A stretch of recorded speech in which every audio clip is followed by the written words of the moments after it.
नमस्कार। ब्रेक के बाद खबरों में एक बार फिर से आपका स्वागत है। मैं हूं हिंद। बतौर खबरों की शुरुआत करते हैं राजधानी रांची से। राजधानी रांची के झारखंड पुलिस मुख्यालय में डीजीपी अजय कुमार सिंह की अध्यक्षता में झारखंड विधानसभा चुनाव 2024 को ध्यान में रखते हुए हाई लेवल मीटिंग की गई, जिसमें सीमावर्ती राज्यों के डीजीपी और वरीय पुलिस पदाधिकारियों के साथ इंटर स्टेट कोऑर्डिनेशन मीटिंग में लंबी चर्चा की गई। मौके पर राज्य के डीजीपी अजय कुमार सिंह ने बताया कि झारखंड में 2 चरण में चुनाव होने वाले हैं। चुनाव आयोग के निर्देश पर जितने भी सीमावर्ती पड़ोसी राज्य हैं, उनके पुलिस पदाधिकारी के साथ बैठक की गई है और जो मुख्य एजेंडा निश्चित है, उसके तहत वायलेंस फ्री इलेक्शन करने पर जानकारियों का आदान प्रदान किया गया। खासकर पड़ोसी राज्य बिहार, उड़ीसा, यूपी और वेस्ट बंगाल के डीजीपी और वरीय पुलिस पदाधिकारी के साथ बैठक हुई, जिसमें मुख्य रूप से उग्रवाद संबंधी स्थिति, चेक नाका एक्टिवेट करने, वांटेड क्रिमिनल्स की सूची का आदान प्रदान किया गया है।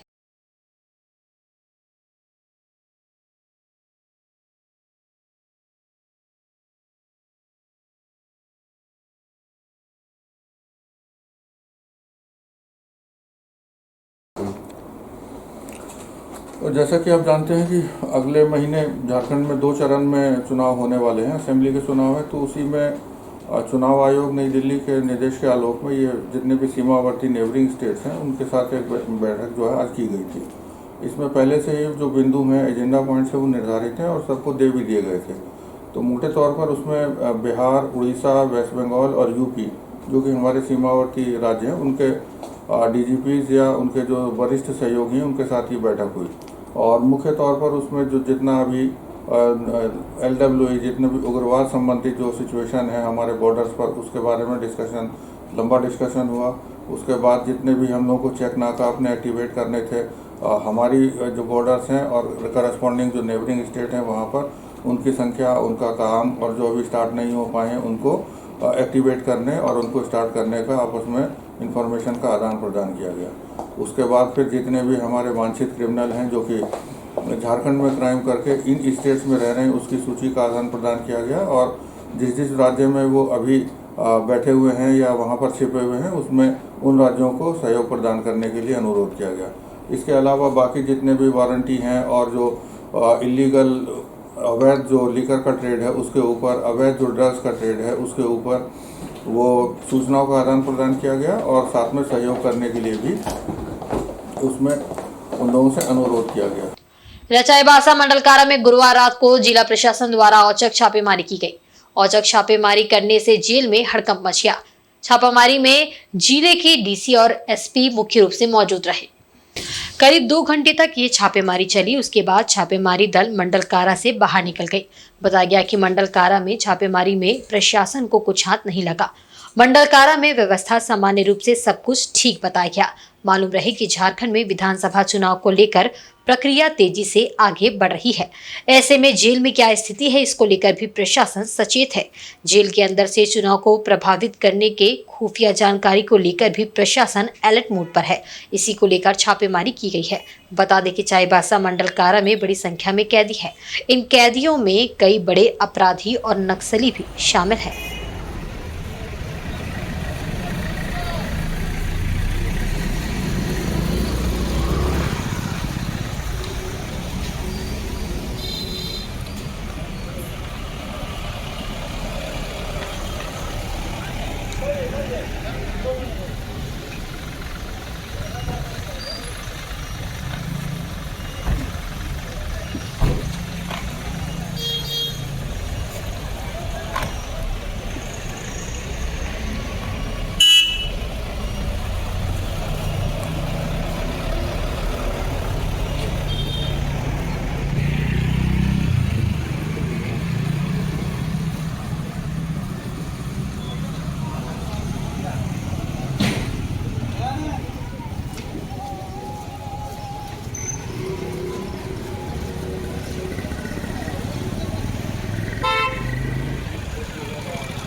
झारखंड मुक्ति मोर्चा ने ईडी की कार्रवाई को लेकर एक बार फिर केंद्र की भाजपा सरकार पर निशाना साधा है। रांची में झामुमो के केंद्र महासचिव सुप्रियो भट्टाचार्य ने शुक्रवार को एक प्रेस कॉन्फ्रेंस कर भाजपा पर जमकर हमला बोला। उन्होंने कहा कि पूरा झारखंड अपने जनप्रतिनिधियों को चुनने के लिए आतुर है, लेकिन लोकतंत्र के महापर्व को एक दूसरी साजिश से कमजोर करने की कोशिश बीजेपी कर रही है। बीजेपी के बड़े नेताओं से जब कोई बदलाव होता नहीं दिखा तो बीजेपी ने एक बार फिर ईडी को आगे कर दिया है। सुप्रियो भट्टाचार्य ने कहा कि झारखंड में राजनीतिक घुसपैठ हो रहा है। गुरुवार को मेगा नामांकन था। हमारे सरकार के एक मंत्री जिन्होंने अपने क्षेत्र में सबसे ज्यादा काम किया, उनके परिवार को डिस्टर्ब किया जा रहा है। एक बार फिर ईडी को सामने किया गया है। ये सारी खबरें प्लान की जा रही है। उन्होंने कहा कि बीजेपी चुनाव हार चुकी है। वहीं ममता की लात मार के निकाल देने वाले बयान पर हमला करते हुए चुनाव आयोग पर भी निशाना साधा है। उन्होंने कहा कि ईडी की विश्वसनीयता पर सुप्रीम कोर्ट और हाई कोर्ट ने कई बार सवाल खड़ा किया है। हम पर जितना हमला होगा हम उतना मजबूत होंगे। वहीं तंज कसते हुए कहा कि असम के मुख्यमंत्री नुक्कड़ घूम रहे हैं, इससे जेएमएम को कोई फर्क नहीं पड़ने वाला है। चुनाव आयोग को केंद्रीय एजेंसियों की जांच पर रोक लगाना चाहिए। आयकर विभाग, चाहे एनफोर्समेंट डायरेक्टरेट हो, सेंट्रल ब्यूरो ऑफ इन्वेस्टिगेशन हो, आयकर विभाग हो, अरे ये चुनाव का समय है। लोग अपनी बात को लेकर जा रहे हैं लोगों के पास। हम अपने किए हुए काम, हमारी सोच को जब लोगों को बताने का काम कर रहे हैं तो एक नया नैरेटिव गढ़ा जा रहा है। क्या क्या भाषाएं बोली जा रही है। लात मार के निकाल देंगे। और चुनाव आयोग तो पूरी तरह से बहाली हो गई है। जो भाषाएं निकल रही है, जो सांप्रदायिक जहर घोला जा रहा है, हिंसा की बात की जा रही है, उस पर मौन है।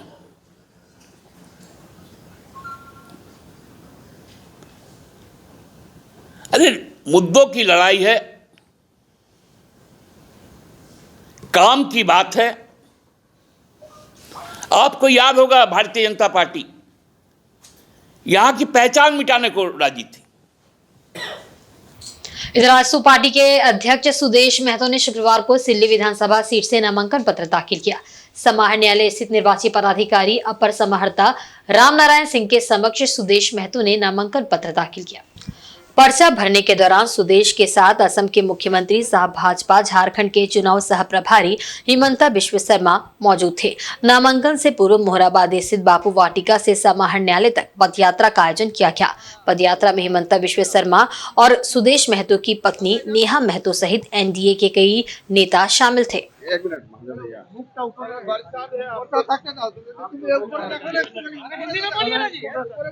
एनडीए के प्रत्याशी के रूप में मेरे नामांकन में खुद आए और सिल्ली की जनता का मान बढ़ाया। एनडीए का संकल्प बड़ा स्पष्ट है। प्रदेश के अंदर में जो जनता लगातार 5 साल से प्रदेश के अंदर में ये कुशासन, भ्रष्टाचार जो झेल रहे हैं, जो अवस्था यहाँ का हर वर्ग का है, हर वर्ग थका हुआ महसूस कर रहा है। अब वो समय आ गया कि मूल्यांकन करके अपना निर्णय सुनाने का। सर, आप ही के खिलाफ जो प्रत्याशी खड़े हो रहे हैं, उन्होंने ही कभी हेमंत सोरेन पर पैसे लेकर टिकट देने का आरोप लगाया था। भाई, ये दोनों दल के चरित्र तीनों के बारे में हम पहले भी बोल चुके हैं। इनका रिकॉर्ड झारखंड के अस्मिता को हमेशा नुकसान पहुंचाने का रहा है। कभी सिल्ली आइए, भी बहुत मौका मिलेगा, पता चल जाएगा। टुंडी की बात आ रही है, उसका भी खुलासा करेंगे। हम जो भी जगह हम लोग का है, टुंडी है, बरेट है, सब पर हम ये हमारा संगठन के प्लेटफॉर्म में और हमारा जो अलायंस है उसके प्लेटफॉर्म में इसका रास्ता निकालेंगे। एनडीए गठबंधन की सिल्ली का उम्मीदवार सुदेश महतो जी का साथ नामांकन में जो एक साथ आने का सौभाग्य हुआ मैं एनडीए गठबंधन के सारे पार्टियों को शुभकामना देता हूं और मेरा विश्वास है इस बार सिल्ली विधानसभा सीट से सुदेश महतो एक रिकॉर्ड का साथ जीतेगा, ये मेरा विश्वास है। मैं सबको बहुत बहुत धन्यवाद देता हूं। इतना बरसात के बाद भी हजारों लोग सुदेश जी का साथ आए, नामांकन दाखिल किया। मैं सबको बहुत बहुत धन्यवाद। सर, कांग्रेस पार्टी पर बड़ा आरोप उनके ही विधायक ने लगाया है कि 2 करोड़ रुपए नहीं देने के कारण उनका टिकट कटा। देखिए, मैं भी एक समय कांग्रेस में थे। कांग्रेस का अगर एक स्टेट में 100 सीट होता है, 20 सीटों बिकता है, ये उनका पुराना परंपरा है। अकेला जी ने जो आज बताया, मेरे लिए ये कोई नया बात नहीं है। हर स्टेट में हम लोग देखता हूँ कांग्रेस 20% टिकट बिकता है। लेकिन सर, गुलाम अहमद मीर पर ये आरोप लगा कि वो पैसा मांग रहे थे। मेरा लगता है कि मीर साहब को व्यक्तिगत आरोप लगा के कोई फायदा नहीं है। ये कांग्रेस का सिस्टम है कि वो लोग 20% टिकट सेल कर देते हैं।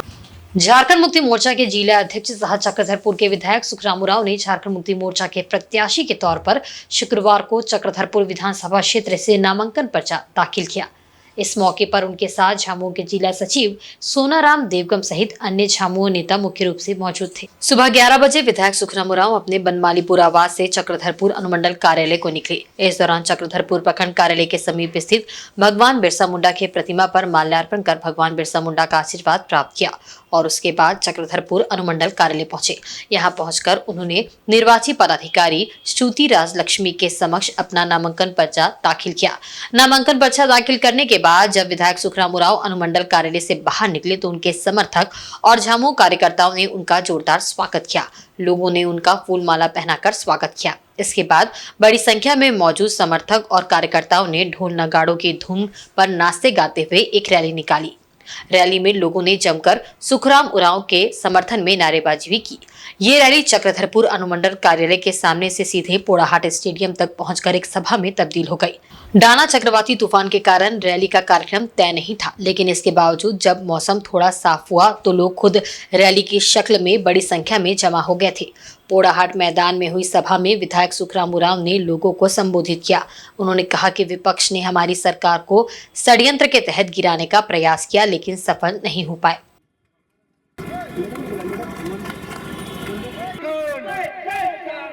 झारखंड मुक्ति मोर्चा जिंदाबाद, झारखंड मुक्ति मोर्चा जिंदाबाद, जय झारखंड, जय झारखंड।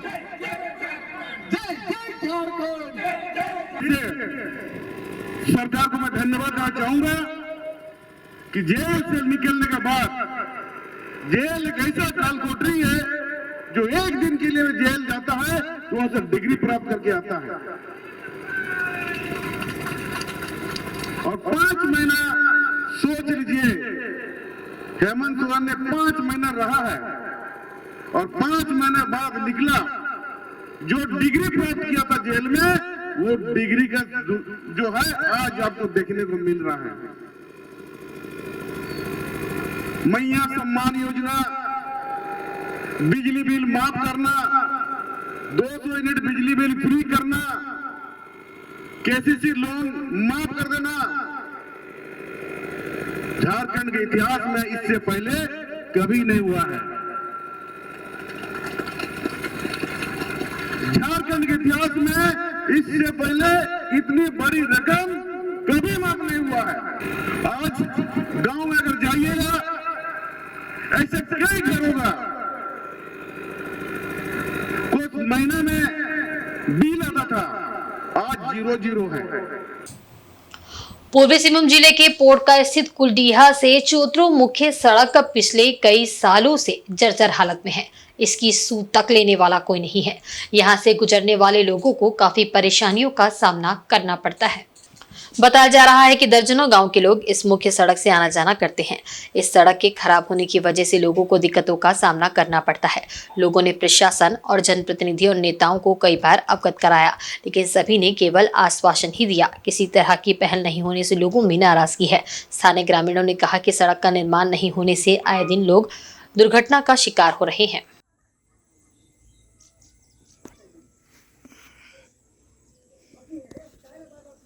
हम लोग का दिक्कत तो यही होता है, जो चतरों से जो कुलडिहा होके जो रास्ता से आते हैं जादूगोड़ा तक, कुलडिहा में इतना रास्ता इतना कचरा होता है, मतलब बारिश में तो कभी कभी ऐसा भी आदमी लोग गिर भी जाता है मोटरसाइकिल से। नेता लोग जाता है कि नहीं, बोलता है इस बार बन जाएगा, इस बार बन जाएगा। प्रशासन लोग भी जाता है, बोलता है कि नहीं बन जाएगा, तो अभी तक बना नहीं कुछ। देखते हैं कितना लेट, कितना दिन होगा। नहीं, बहुत ही हो रहा है, क्योंकि देखिए ये जो पेंशन बुजुर्ग लोग लेने के लिए जादूगोड़ा बैंक आता है, टेम्पो वाला भी जाने को कतरा जाता है कि नहीं हम लोग नहीं जा पाएंगे उतना दूर, इतना कचरा, इतना खराब रास्ता है बोलते। अच्छा, एम्बुलेंस भी नहीं जाना चाहता है, कि बोलता है कि इतना दिक्कत रास्ता है, पेशेंट भी मर जाएगा आते आते एम्बुलेंस में, इतना खराब रास्ता है। बड़ा बड़ा पत्थर निकल गया है, गिट्टी सब जितना गिट्टी उट्टी था वो सब निकल गया है। बहुत ही दिक्कत हो रहा है कि आने जाने में रास्ता। सरायकेला विधानसभा सीट राज्य का सबसे हॉट सीट बन चुका है। शुक्रवार को भाजपा प्रत्याशी चंपई सोरेन और झामुमो प्रत्याशी गणेश महाली के नामांकन करने के बाद दोनों ही पार्टी के कार्यकर्ताओं का उत्साह चरम पर देखा गया। भाजपा से बागी होकर झामुमो के टिकट पर चुनाव लड़ रहे गणेश महाली ने शुक्रवार को एसडीओ कार्यालय में नामांकन पर्चा दाखिल किया। उनके साथ झारखंड मुक्ति मोर्चा समेत कांग्रेस महागठबंधन दल के नेता शामिल थे।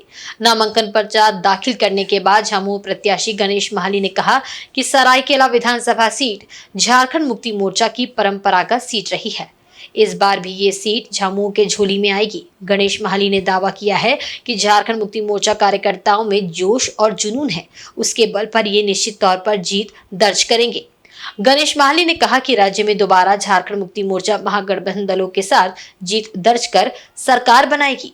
गणेश महाली ने वर्तमान विधायक सह राज्य के पूर्व मुख्यमंत्री चंपई सोरेन पर तीखा प्रहार करते हुए कहा कि 30 सालों से लगातार सरायकेला विधानसभा क्षेत्र का प्रतिनिधित्व कर रहे चंपई सोरेन ने यहां के लोगों को विकास से दूर रखा है। गणेश महाली ने कहा कि जीत दर्ज करने के बाद दलित, शोषित, पिछड़ों, आदिवासी, मूलवासी को विकास से जोड़ने का काम करेंगे।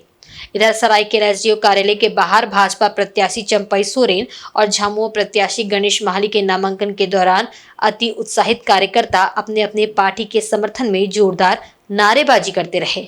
इस बीच दोनों ही पार्टी के कार्यकर्ताओं में तीखी नोकझोंक और तनातनी भी हुई, जिसे मौजूद पुलिस पदाधिकारियों ने शांत कराया।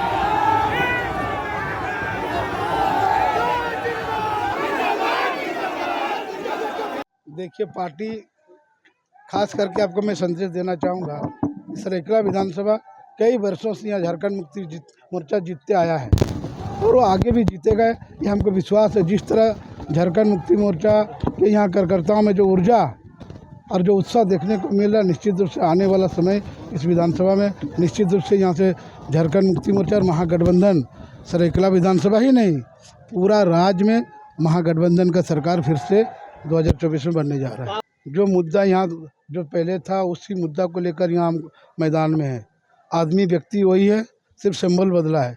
जो विगत 30 वर्षों से जो वर्तमान विधायक इस क्षेत्र को जो बेदहाली करके रखा था, यहाँ के लोग मूलभूत सुविधा से वंचित थे, वैसे मूलभूत सुविधाओं को निश्चित रूप से गणेश महाली का विजय होने के बाद यहाँ के आदिवासी, मूलवासी, यहाँ के शोषित, पीड़ित किसान मजदूरों को, यहाँ के युवा महिलाओं को सम्मान के साथ उसको सही जगह उसको स्थान देने का काम।